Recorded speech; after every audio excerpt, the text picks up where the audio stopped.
Good morning प्यारे बच्चों। क्या हमारे आसपास के पदार्थ शुद्ध हैं? ये लेसन चल रहा था हमारा, लेसन नंबर 2। आज हम पढ़ेंगे भौतिक एवं रासायनिक परिवर्तन।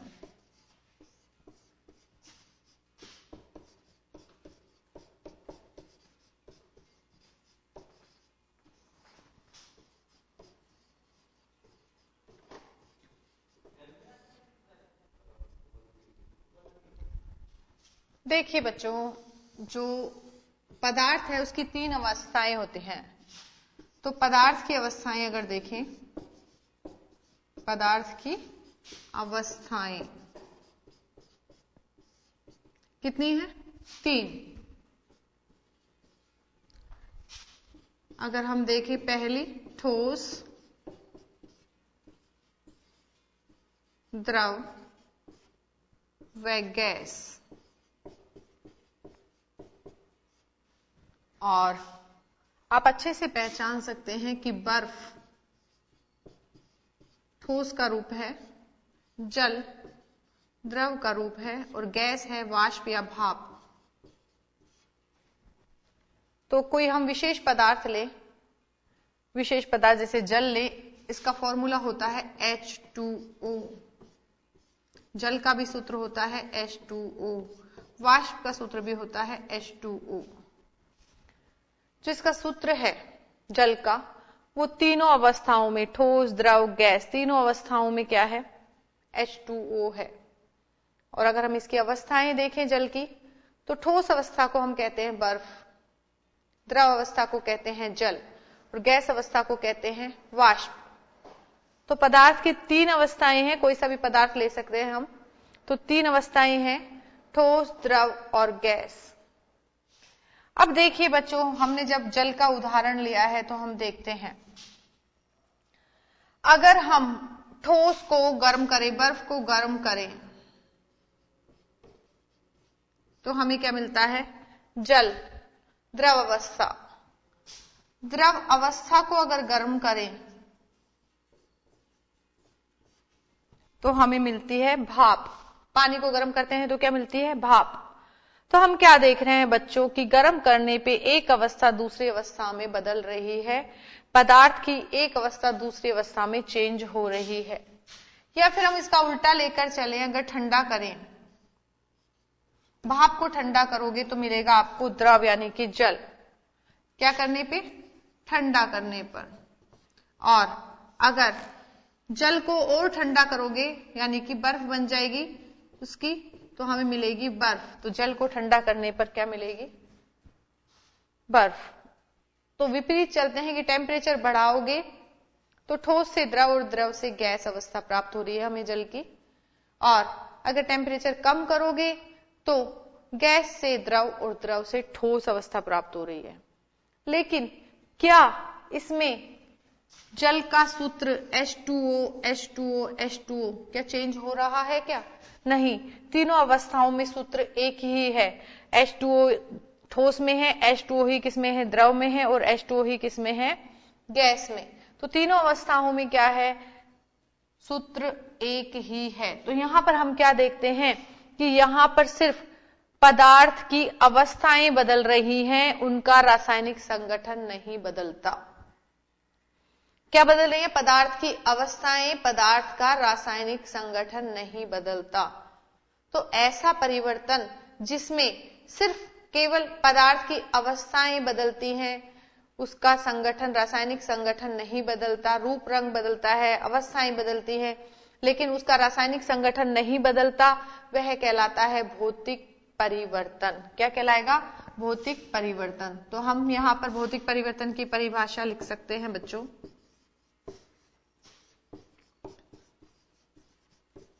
आप एग्जाम्पल लिख देंगे ये वाला, पदार्थ की अवस्थाओं से रिलेटेड। भौतिक परिवर्तन ऐसा परिवर्तन जिसमें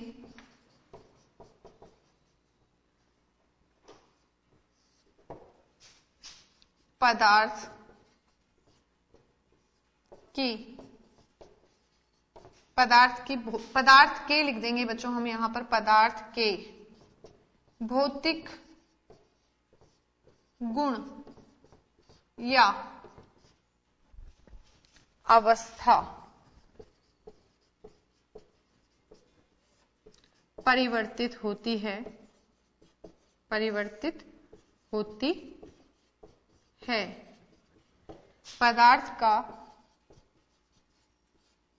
पदार्थ के रासायनिक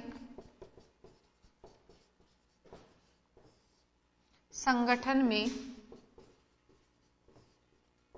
कोई परिवर्तन,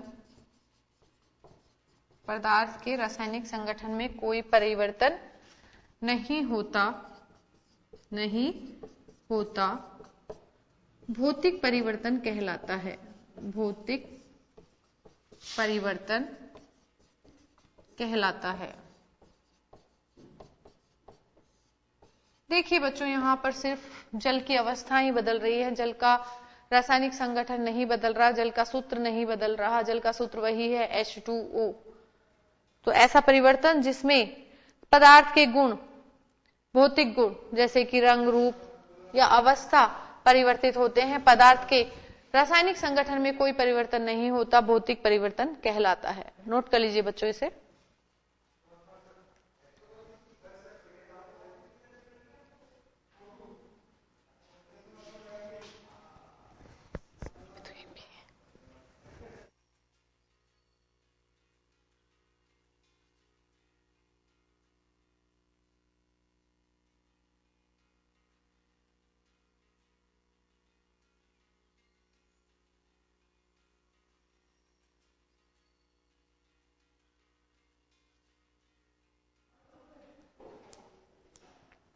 तो भौतिक परिवर्तन हम क्या बता सकते हैं बच्चों?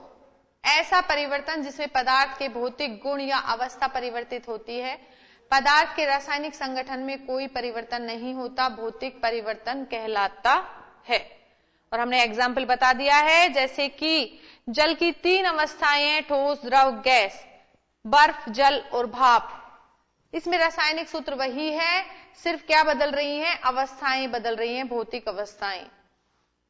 तो ये था हमारा भौतिक परिवर्तन।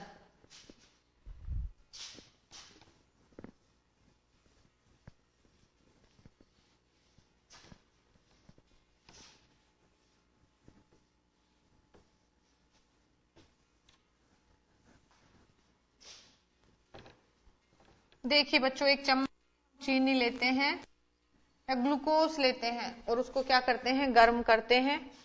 गर्म करते हैं तो वो जलता है और जल के वो कैसा हो जाता है? धीरे धीरे धीरे काला हो जाता है, कोयला बन जाता है उसका। तो हम देखते हैं ग्लूकोज का सूत्र होता है C6H12O6। क्या है बच्चों ये? ग्लूकोज। अब इसको गर्म करो। क्या करना है? गर्म। बहुत गर्म करते जाएंगे। आप देखिए ना, चीनी लीजिए और एक चम्मच में लेके गैस पे गर्म कीजिए।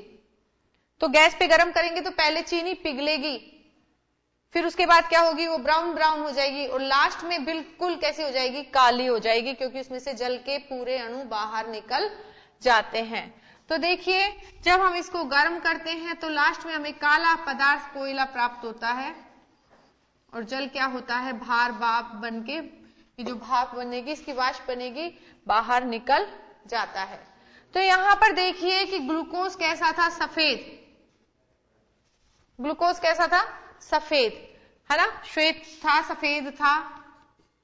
और बाद में ये कैसे गर्म होकर कैसा हो गया? काला। तो क्या देखा बच्चों? यहां पर रूप, रंग, अवस्था कोई सब कुछ बदल सकता है।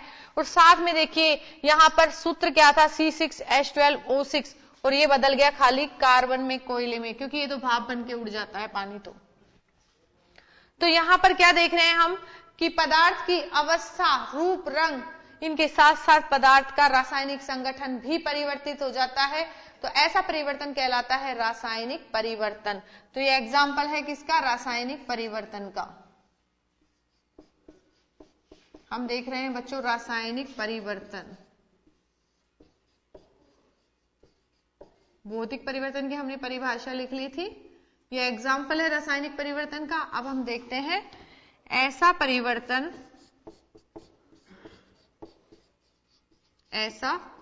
परिवर्तन जिसमें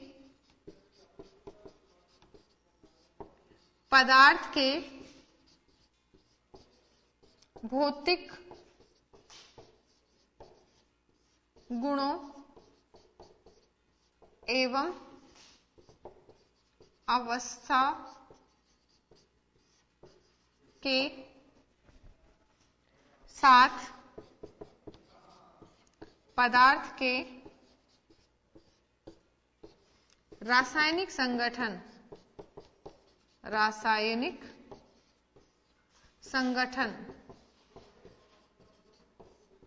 में भी परिवर्तन होता है। रासायनिक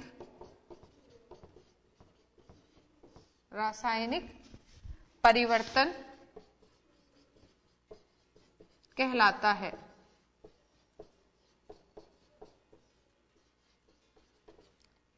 देखिए, भौतिक गुणों में भी परिवर्तन होगा, अवस्था में भी हो सकता है, और रासायनिक संगठन में तो जरूर होता है। तो जरूरी नहीं है अवस्था बदले, अवस्था तो नहीं भी बदलती कई बार, लेकिन रासायनिक संगठन बदल जाता है। तो भौतिक गुणों में परिवर्तन हो सकता है, अवस्था में भी परिवर्तन हो सकता है, लेकिन साथ में पदार्थ के रासायनिक संगठन में भी परिवर्तन होगा, वह कहलाएगा रासायनिक परिवर्तन, जैसा कि हमने एग्जाम्पल में आपको बताया है। तो नोट कर लीजिए बच्चों इसे, रासायनिक परिवर्तन।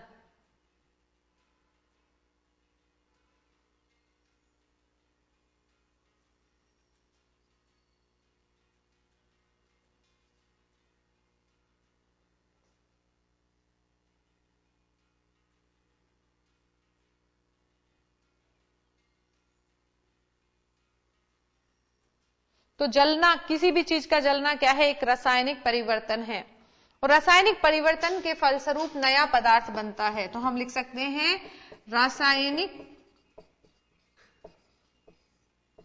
परिवर्तन के फलस्वरूप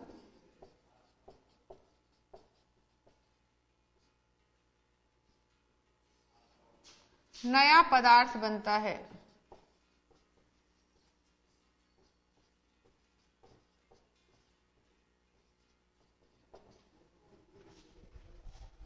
तो रासायनिक परिवर्तन होगा तो क्या होगा बच्चों? नया पदार्थ बनेगा।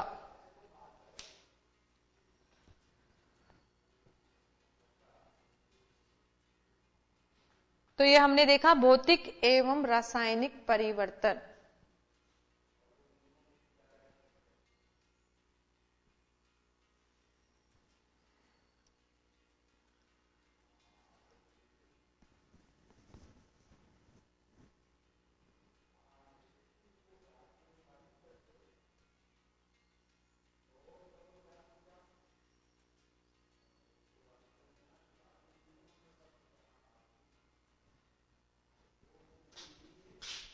तो ये हमने देखा भौतिक एवं रासायनिक परिवर्तन।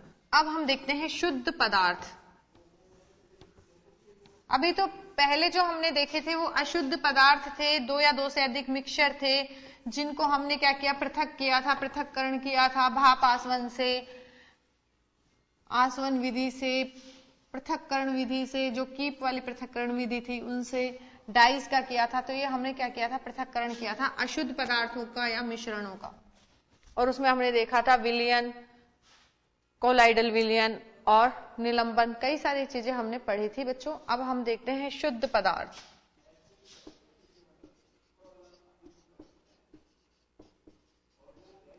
अगर शुद्ध पदार्थ देखें तो दो प्रकार के हैं, एक तो तत्व और दूसरा यौगिक। ये शुद्ध होते हैं, इनमें कोई मिलावट नहीं होती, कोई अन्य पदार्थ नहीं होता। तत्व और यौगिक ये किसमें आते हैं? शुद्ध पदार्थों में। तो सबसे पहले हम देखते हैं तत्व। बच्चों सबसे पहले तत्व शब्द का प्रयोग किया था रॉबर्ट बॉयल ने 1661 में। तो सर्वप्रथम सर्वप्रथम तत्व शब्द का प्रयोग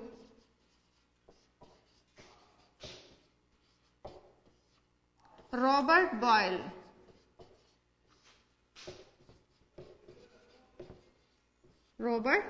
और सन क्या था 1661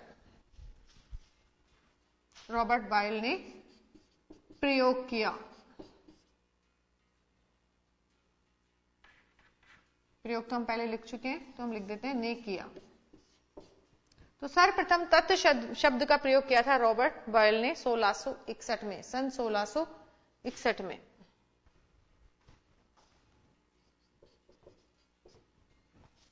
तो सबसे पहले अगर आपसे पूछ लिया जाए कि सबसे पहले तत्व शब्द का प्रयोग किसने किया, रॉबर्ट बॉयल ने। इसके बाद बच्चों फ्रांस के रसायनज्ञ थे एंटोनी लॉरेट लवाजिए।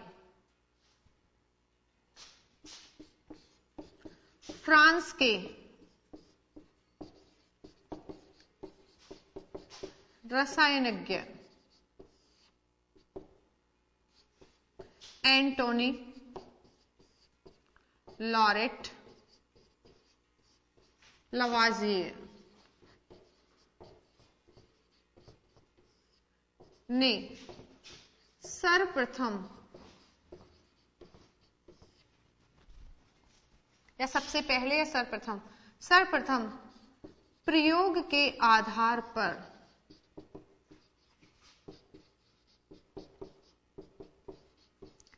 तत्व शब्द की परिभाषा प्रतिपादित की। किसने दी सबसे पहले, लवाइजिए ने प्रतिपादित की।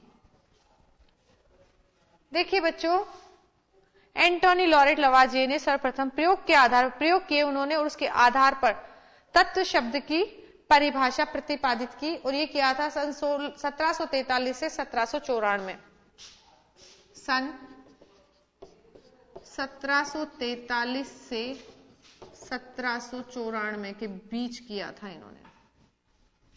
बच्चों अभी वक्त तो चला है ब्रेक का, ब्रेक के बाद फिर मिलते हैं आपसे।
स्वागत है बच्चों।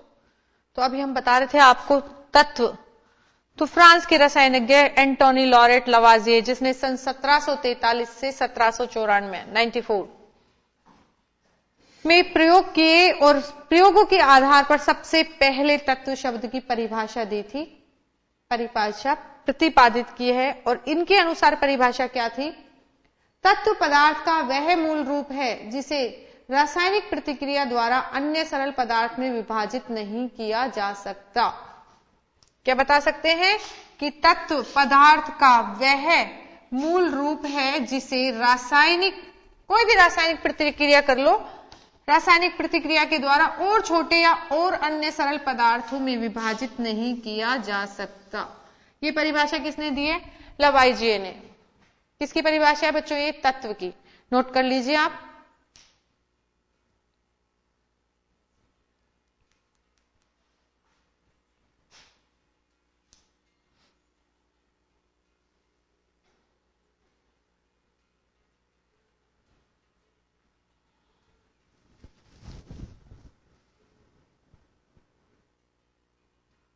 तो तत्व क्या है? पदार्थ का मूल रूप है जिसे रासायनिक प्रतिक्रिया द्वारा अन्य सरल पदार्थों में विभाजित नहीं किया जा सकता।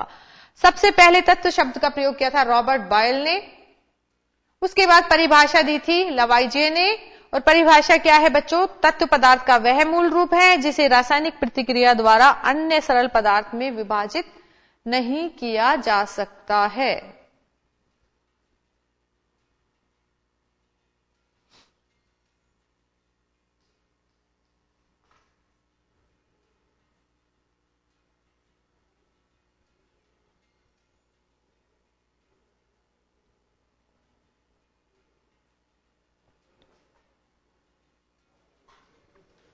तो ये हमने देखा बच्चों तत्व। अब देखिए ये जो तत्व है ये मुख्यतः धातु, उपधातु और अधातु में विभाजित किए गए हैं, वर्गीकृत किए गए हैं।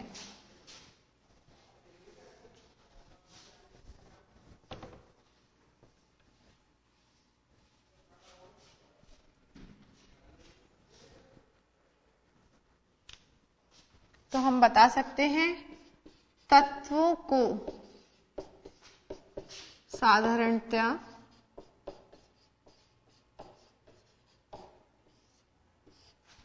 धातु, अधातु एवं उपधातु में वर्गीकृत करते हैं।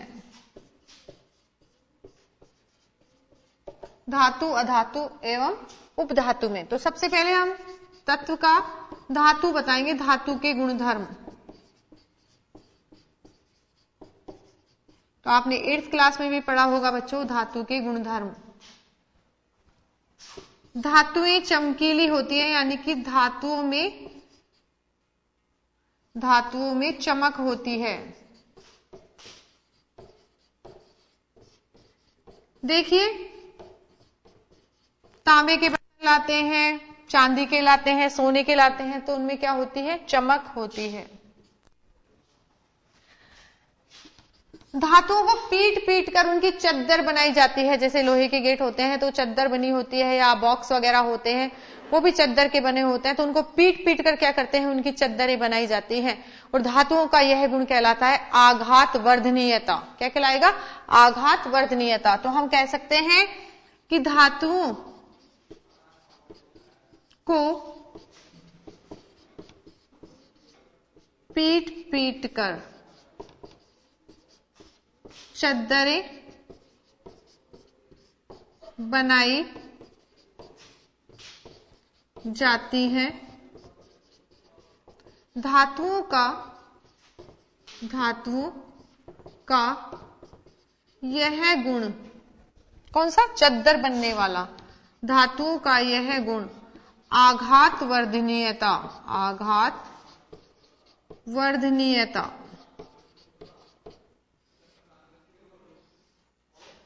कहलाता है।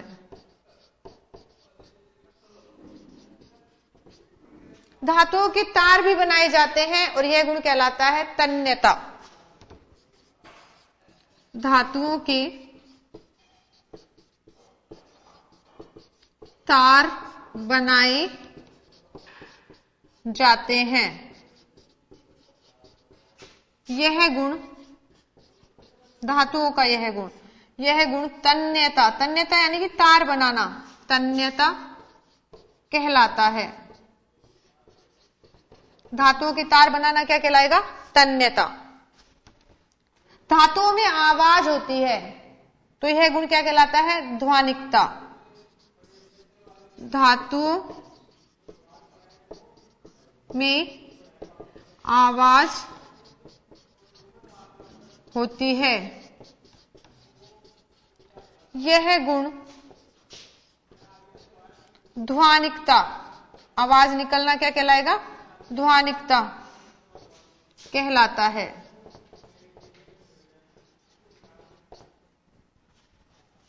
सभी धातुएं ठोस होती हैं बच्चों, लेकिन पारा ऐसी धातु है जो कमरे के ताप पर क्या होती है? द्रव होती है।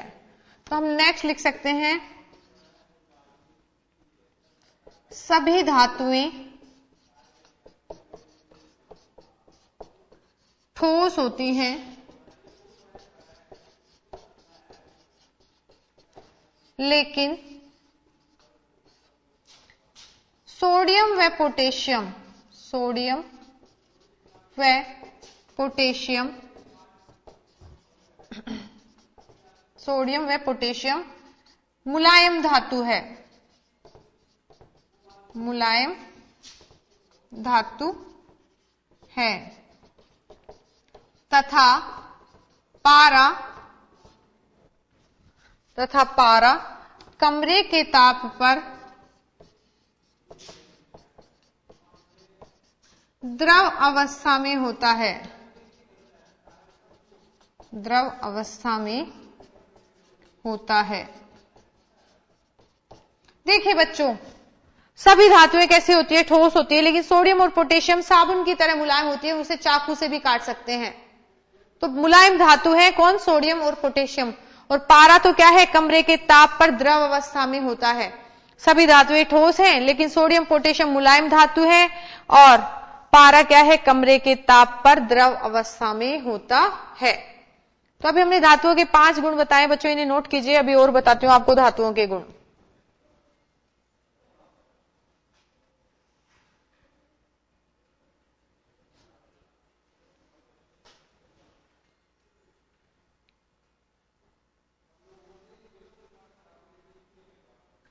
तो धातुओं में चमक होती है, धात्विक चमक। धातुओं को पीट पीट कर उनकी चद्दरें बनाई जाती हैं, यह गुण कहलाता है आघात वर्धनीयता। धातुओं के तार बनाए जाते हैं, यह गुण कहलाता है तन्यता। धातुओं में आवाज होती है, टन टन आवाज आती है ना, घंटी बजती है तब, तो धातुओं में आवाज होती है, यह गुण कहलाता है ध्वनिकता।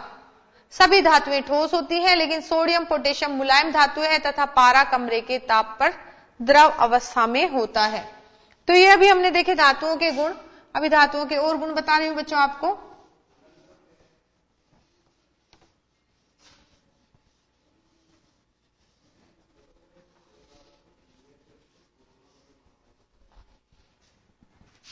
पांच पॉइंट हमारे हो गए थे। नेक्स्ट छठा पॉइंट देखिए, धातुएं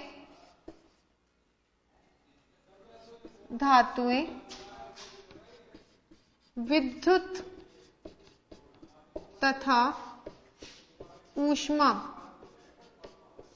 की चालक होती हैं। लेकिन बच्चों शीशा है जो लेड है वो कुचालक होता है। आप देखिए कार में शीशा लगे होते हैं, खिड़कियों में शीशे लगे होते हैं, चाहे कितनी भी तेज धूप पड़े वो कभी गर्म नहीं होते।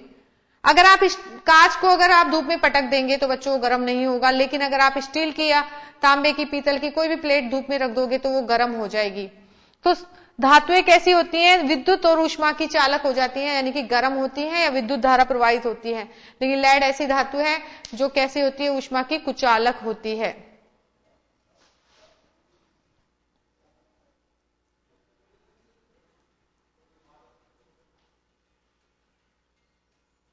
तो ये हमने देखे बच्चों धातुओं के गुण, और 6 गुण मैंने आपको धातुओं के बताए थे।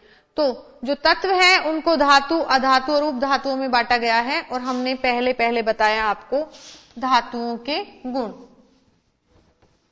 इसी प्रकार से हम अधातुओं के गुण देख सकते हैं। अधातुएं क्या होती हैं? सभी अवस्थाओं में पाई जाएंगी, ठोस, द्रव और गैस। ब्रोमीन है अधातु, वो क्या है? कमरे के ताप पर है। है वो क्या है? ठोस है। सभी अधातुएं कैसी होती हैं? विद्युत की चालक या ऊष्मा की कुचालक। लेकिन अगर हम ग्रेफाइट देखें, कार्बन का ग्रेफाइट रूप वो कैसा है? विद्युत का सुचालक है बच्चों। अधातुओं में कोई चमक नहीं होती, आघातवर्धनीय भी नहीं होती और इनमें कोई आवाज भी नहीं आती। तो हम नेक्स्ट लिख सकते हैं अधातुओं के गुणधर्म। अधातुओं के गुणधर्म।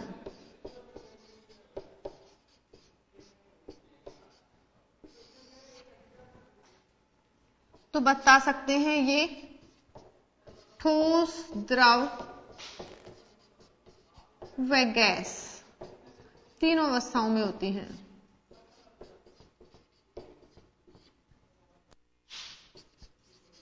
अधिकतर तो गैस होती है, लेकिन ठोस और द्रव भी होती हैं।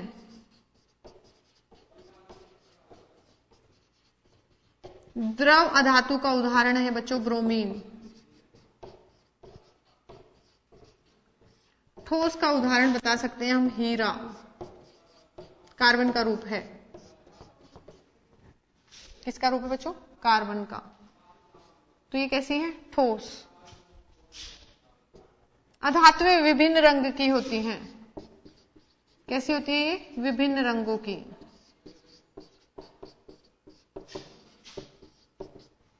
और क्या बता सकते हैं बच्चों? विद्युत तथा ऊष्मा की कुचालक।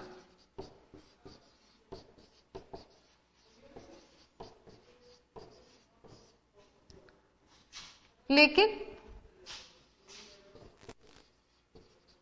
ग्रेफाइट जो कि कार्बन का रूप है, ग्रेफाइट किसका रूप है बच्चों? ये कार्बन का।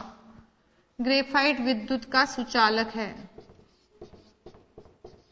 पेंसिल में जो नोक डली होती है बच्चों, ग्रेफाइट है। तो ग्रेफाइट क्या है? विद्युत का सुचालक। वैसे तो कुचालक होती है, लेकिन अपवाद है ये कि ये क्या है? ग्रेफाइट इसमें क्या है? विद्युत का सुचालक है। और इनमें ये गुण नहीं होते: चमक, आघातवर्धनीयता,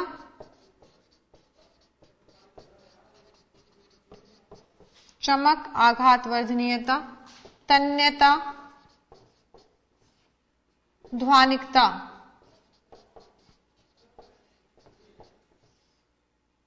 ये गुण नहीं होते। ये गुण नहीं होते। ये अधातुओं के गुणधर्म देखे हमने कि जो धातुओं के गुण हैं वो अधातुओं में नहीं होंगे।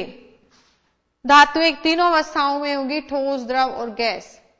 द्रव में हम बता सकते हैं ब्रोमीन, ठोस में बता सकते हैं हीरा। अधातुएं विभिन्न रंगों की होती हैं। अधातुएं क्या होती हैं? विभिन्न रंगों की। अधातुएं विद्युत और ऊष्मा की कुचालक होती हैं, लेकिन ग्रेफाइट क्या होता है? सुचालक होता है। अधातुओं में चमक, आघातवर्धनीयता या तन्यता या ध्वनिकता कोई से भी गुण नहीं पाए जाते। तो अधातुओं में धातु वाले कोई गुण नहीं पाए जाते। तो ये था हमारा तत्व का दूसरा भाग। पहले हमने धातु देखा, फिर हमने देखा अधातु।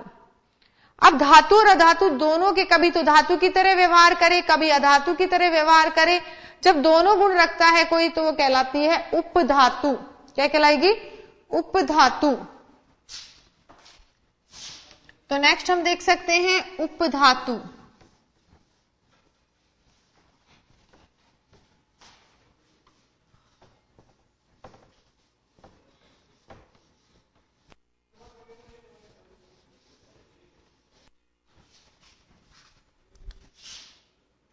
उपधातु यानी कि धातु,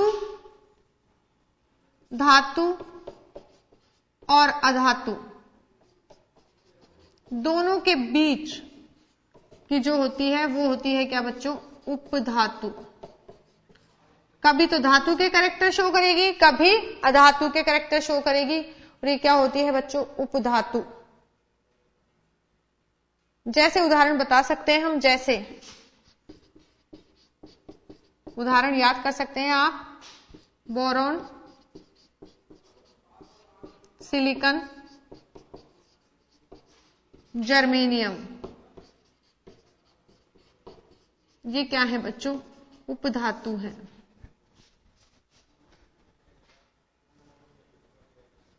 तो हमने शुद्ध पदार्थ में तत्व बताया और तत्व में हमने तत्व के भाग बताए 3 हैं, धातु, अधातु और उपधातु। नेक्स्ट शुद्ध पदार्थ का दूसरा रूप देखते हैं, यौगिक। अब देखिए तत्व तो आपने देख लिए, हाइड्रोजन, ऑक्सीजन, कॉपर, सोना, चांदी, हीरा, ये सब क्या है? तत्व है। अब हम देख रहे हैं यौगिक। शुद्ध रूप है ये पदार्थ का यौगिक। कैसा रूप है? शुद्ध। तो हम बता सकते हैं 2 या 2 से अधिक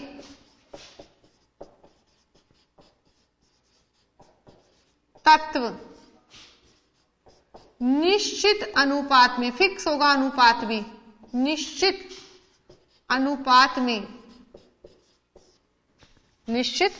अनुपात में संयोग करके यौगिक बनाते हैं। क्या बनाते हैं बच्चों? यौगिक बनाते हैं। जैसे देखिए बच्चों, हाइड्रोजन है, तत्व है, एक ही प्रकार के। ऑक्सीजन है, ये भी क्या है? तत्व। हाइड्रोजन क्या है? तत्व। ऑक्सीजन भी क्या है? तत्व। एक ही प्रकार के परमाणु होते हैं ना, वो होता है तत्व। और इनसे बनता है H2O, और ये बनता है क्या? यौगिक। तो यहां पे H2O में क्या देख रहे हो? एक तो हाइड्रोजन है, एक ऑक्सीजन है, तो 2 से ज्यादा तत्व है इसमें, तो ये क्या कहलाएगा बच्चों? यौगिक। परिभाषा नोट कर लीजिए।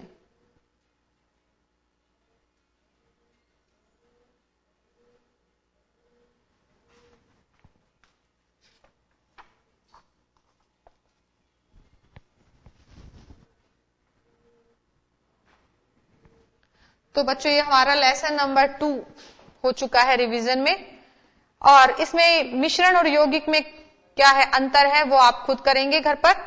क्वेश्चन है आपके लिए, मिश्रण और यौगिक में अंतर लिखिए, तत्व तथा यौगिक में अंतर लिखिए। तो आज के लिए इतना ही। Thank you. क्या होता है? प्रतिभा का पलायन। क्या होता है बच्चों? प्रतिभा पलायन। और बच्चों, why our imports exceed our exports, यानी हमारे आयात जो है बच्चों वो हमारी निर्यातों से ज्यादा क्यों है? वाई वी लुक टू, हम क्यों मुंह ताकते हैं डेवलप्ड नेशंस यानी विकसित राष्ट्रों का फॉर हेल्प एंड एड यानी सहायता के लिए, पूर्ति के लिए, वेयर आर वी अमिस, इसका मतलब बच्चों where are we wrong after all, हम कहां गलत है। तो बच्चों ब्रेन ड्रेन क्या होता है? जैसे आप पढ़ोगे लिखोगे, फिर आप बच्चों बहुत ज्यादा जब बड़े वैज्ञानिक बन जाओगे तो फिर आप अमेरिका की सेवा करने जाओगे, क्योंकि फिर भारत देश में आपकी कदर नहीं होगी। फिर आपकी कदर वहां होगी तो आप वहां जाएंगे, वहां पैसा ज्यादा मिलेगा आपको। इसके लिए कौन जिम्मेदार है? इसके लिए हम जिम्मेदार हैं। हम हमारी प्रतिभाओं को अपमानित करते हैं, हमारी प्रतिभाओं को हम क्या नहीं देते हैं? सम्मान नहीं देते हैं, और उनकी योग्यता के हिसाब से हम उनको क्या रेम्यूनरेशन नहीं देते हैं। इधर ये नाचने कूदने वाले शाहरुख सलमान ये ले जाते हैं लाखों करोड़ों रुपए, लेकिन हमारे वैज्ञानिकों को जब इतनी फैसिलिटीज, इतना पैसा, इतना रेम्यूनरेशन नहीं मिलता है तो हमको त्याग किए जाते हैं। तो पहली गलती तो हमारी है। और दूसरी गलती उनको पुत्रों की है जो भारत के बेटे हैं, उसके बावजूद भी क्या बच्चों पुत्र भारत के हैं, भारत की मतलब भारत ने उनको पढ़ाया लिखाया, इतना सब कुछ बड़ा किया, और जब उनकी बारी आई, उनकी योग्यता की जब बारी आई तो वो दूसरे देशों की सेवा करने के लिए चले। उनमें भी इतनी भावना होनी चाहिए कि कम पैसे में भी रह करके चाहे कम पैसा ले लेंगे, अपने लिए कुछ त्याग कर देंगे जैसा कि करते आए हैं, लेकिन सेवा किसकी करेंगे? अपने वतन की करेंगे, दूसरों की जाकर के नहीं करेंगे। ऐसी फीलिंग उनमें भी होनी चाहिए। और ये सरकार तो आप जानते हो, फिर वो दूसरी सरकार आएगी तो पहले वाली के जो कर्मचारी लगे सबको भगाएगी, क्योंकि वो भगाएगी, फिर दूसरी आएगी तो फिर वो करेगी। तो सरकार का तो मामला ही अलग है ना। तो इस तरह से बच्चों आपने क्या देखा, आज की बात ये समाप्त हो, आगे वाली अगली क्लास। बच्चों नमस्कार।